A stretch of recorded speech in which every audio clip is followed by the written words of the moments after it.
Hey class, welcome back. So the revolution has ended. The colonies have been given their independence from Great Britain, and they have to determine now a form of government.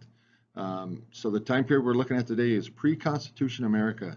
So from the end of the end of the Revolutionary War to when the U.S. Constitution is drafted, there was a few good things that happened, and mostly everything else was really didn't go the way that the founders wanted it to go.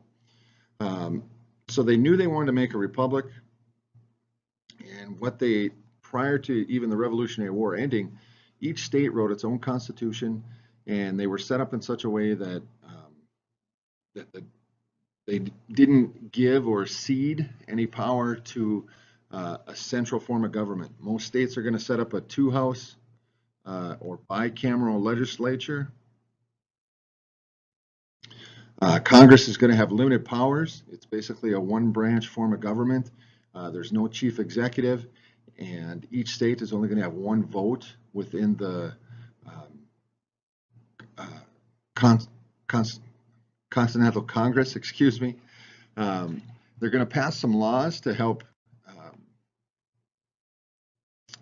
survey and sell the land that Great Britain had to give to them in the Treaty of Paris. It's going to create a single territory and help develop a payment process for people moving from the colonies into the new territory to buy the land. Half of the money down, and then they had to pay the rest on an installment plan. And they adopted the Articles of Confederation in 1777. So prior to the U.S. Constitution, we did have a form of government. It was known as the Articles of Confederation. And when we see from the map here, everything in yellow was the territory that Great Britain had to give to the colonies at the end of the war. There was some trouble, though, both home and abroad. The big one at home was a growing financial crisis. Inflation was on the rise,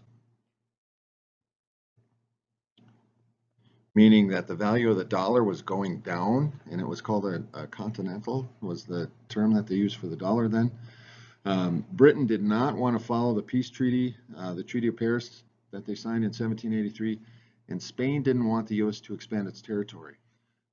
So when we're looking at the map here, we can see that this peninsula of Louisiana is still under Spanish control, and they controlled the mouth of the Mississippi River, so they had shipping would have been under Spanish control, and they could kind of determine who got to ship stuff out or who got to receive stuff at that location.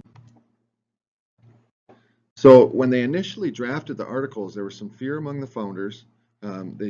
Like we said before, they didn't want to create too strong of a national government, and they feared that some states would have more power than others. So the solution then to not having too strong of a national government, they created a weak central government. And this led to some problems, a big one being that the national government couldn't collect taxes. And it was basically up to the states to voluntarily pay that money. So the nation itself didn't have a lot of money to pay its bills. And then most of the power of government was left to the states. 9 of the 13 states had to approve any changes to the Articles of Confederation, and they had to vote, at least 9 of the 13 had to vote yes to conduct war, enter treaties, to coin or borrow money. So you had to have a lot of approval of the states, which was hard to do. The fear that some states would have more power than others, the solution was to give each state one vote.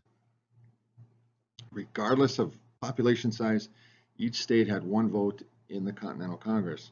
So there's some conflict there too, because the bigger states with more population, they're going to have issue with that, and the smaller states were okay with that, and they felt that their voice was equal then with the bigger states. So the weaknesses of the articles, like we've mentioned, no money or power to get it. They had to rely on voluntary contributions from the states. They weren't able to levy taxes. They didn't have any power over the state governments either. So Congress couldn't make laws to regulate the behaviors of the citizens within individual states, which got to be a problem. They had unenforceable trade agreements. So as a nation, if they entered into a trade agreement with, say, France, um, the national government couldn't compel the states to abide by that treaty or agreement. There was unfair competition among the states. So Congress didn't have power then to regulate trade amongst the states. So basically, what the states were doing was embargoing products coming in from other states to help kind of prop up the economy of an individual state. And then there was threats to citizens' property. Citizens were losing property due to improper laws. You'd have some shady people in government kind of passing laws that would allow them to kind of power grab land and other things. So under the articles, just kind of a quick review here, Congress had to beg the states to give money. The states could say no, they didn't have to do it. They didn't have any power to control trade between the states, and Congress had no way to settle arguments between the states. Basically, from the picture there, their hands are tied. Uncle Sam, he's not able to get involved. A big event that really pushed everybody, or not everybody, but a lot of people to start thinking about, hey, we need to really make some changes to these articles, was Shays' Rebellion. So farmers in Massachusetts were having some serious economic problems. Crops weren't coming in the way they needed them to, so they were accumulating a lot of debt, and then they were losing homes and farms due to debts not being paid. The banks were repossessing the farms and the homes. In 1786, then a group was formed, led by Daniel Shays, and they got together and they stormed the militia arsenal in Springfield, Massachusetts. They're ultimately going to be defeated. What they were trying to do was stop the banks and local courts from selling off the homes and farms.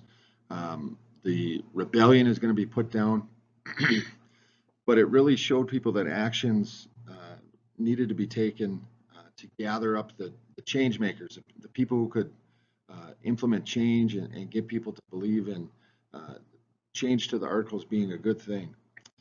This was led by George Washington. And then in a letter to James Madison, he said, we're either a united people or we're not. If the former, let us act as a nation. And if we're not, let us no longer act as a farce by pretending to be it. So he's saying either we're going to do this or we're not.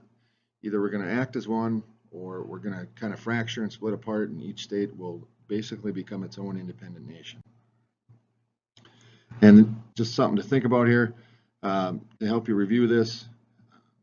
I'll give you a second to read that.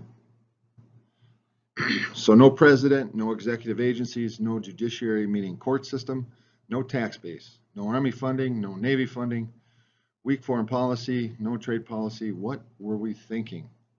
And then you have the poor Articles of Confederation there. It wasn't all bad, though. So until next time, we'll talk at you later.